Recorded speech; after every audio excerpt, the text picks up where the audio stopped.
Assalamualaikum warahmatullahi wabarakatuh. Di sini kami dari kelompok 2 mata kuliah literasi komputer kelas KIM 2C akan mempresentasikan bentuk karya digital yang mengenalkan alat-alat dalam laboratorium. Anggota dari kelompok kami terdiri dari yang pertama, Raya Windy Rabani dengan NIM 2108-036061, Maulinda Endras Prastiwi 2108-036068, Marbelia Nur Adinda Fatma Devi 2108-036069, Nini Andriani dengan NIM 2108-036071, Alvina Rahmasari dengan NIM 2108-036079, saya sendiri, Roha Ria Wardani dengan NIM 2108-036083, dan yang terakhir Marisa Dila Maharani dengan NIM 2108-036088. Ini adalah bentuk contoh karya digital pada kelompok kami yang menjelaskan mengenai alat-alat kimia, yang diantaranya ada tabung reaksi, pipet, corong, gelas ukur, gelas beker, dan Erlenmeyer. Adapun untuk pemaparan materi lebih lanjutnya akan dijelaskan oleh anggota kelompok kami. Bagi materi pertama, saya persilahkan. Ya, terima kasih. Pada materi kali ini, yaitu latar belakangnya, kesalahan dalam penggunaan alat dan bahan dapat menimbulkan hasil yang didapat tidak akurat. Oleh karena itu, pemahaman fungsi dan cara kerja peralatan serta bahan harus mutlak dikuasai oleh praktikan sebelum melakukan praktikum di laboratorium kimia. Bukan hal yang mustahil bila terjadi kecelakaan di dalam laboratorium, karena kesalahan dalam pemakaian dan penggunaan alat-alat serta bahan yang digunakan dalam suatu praktikum yang berhubungan dengan bahan kimia itu berbahaya. Di samping itu, pemilihan jenis alat yang akan digunakan dalam penelitian disesuaikan dengan tujuan penelitian agar penelitian berjalan lancar. Selanjutnya, pemateri akan dilanjutkan oleh Maulinda. Tujuan dari pengenalan alat-alat laboratorium yaitu mengetahui nama-nama alat laboratorium. Yang kedua, mengetahui dan menguasai jenis-jenis alat yang ada di laboratorium. Yang ketiga, mengetahui prinsip alat kerja di laboratorium. Dan yang keempat, mengetahui fungsi alat yang baik dan benar.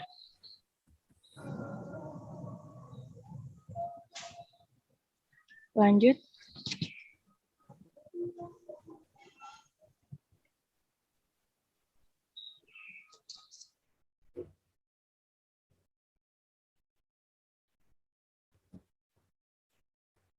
Sebagai tempat untuk mereaksikan bahan kimia, serta untuk melakukan reaksi kimia dalam jumlah kecil.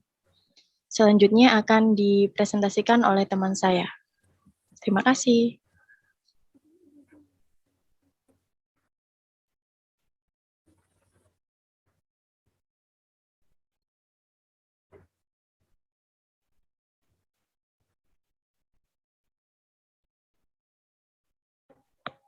Baik, terima kasih. Saya akan menjelaskan tentang apa itu Erlenmeyer.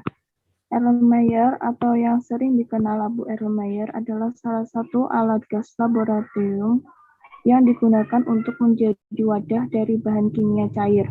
Labu Erlenmeyer memiliki bentuk seperti gelas dengan ujung kepala yang lebih kecil, lalu mulai melebar terus hingga dasarnya. Fungsi dari Erlenmeyer yaitu untuk mengukur dan menampung bahan-bahan yang akan dianalisa. Sebagai tempat bahan kimia, baik cair maupun padat, digunakan untuk titrasi bahan. Selanjutnya ada alat gelas beker. Gelas beker adalah wadah yang digunakan untuk mengaduk, mencampur, dan memanaskan cairan yang biasanya digunakan dalam laboratorium. Gelas beker berbahan kaca pada bagian bibir atas. Gelas ditandai dengan keberadaan corot kecil atau paruh agar memudahkan dalam menuangkan atau memindahkan larutan dalam suatu gelas kimia ke wadah yang lain. Selanjutnya dilanjutkan oleh teman saya. Selanjutnya yaitu corong gelas. Corong gelas adalah peralatan gelas laboratorium yang berbentuk kerucut dan memiliki pipa silinder yang relatif panjang. Corong biasanya digunakan untuk memasukkan padatan atau cairan pada suatu wadah atau tempat yang sempit seperti botol atau labu ukur. Selanjutnya yaitu gelas ukur. Gelas ukur adalah peralatan laboratorium umum yang digunakan untuk mengukur volume cairan. Alat ini memiliki bentuk silinder dan setiap garis penanda pada gelas ukur mewakili jumlah cairan yang telah terukur. Fungsi gelas ukur yaitu silinder gelas berskala untuk mengukur volume larutan atau zat cair yang tepat. Selanjutnya akan dilanjutkan oleh rekan saya. Selanjutnya ada pipet tetes.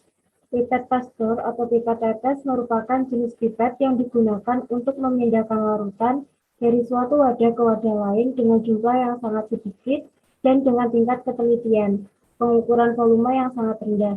Fungsi pipet tetes yaitu digunakan untuk memindahkan cairan dari suatu wadah ke wadah yang lain dengan volume yang kecil.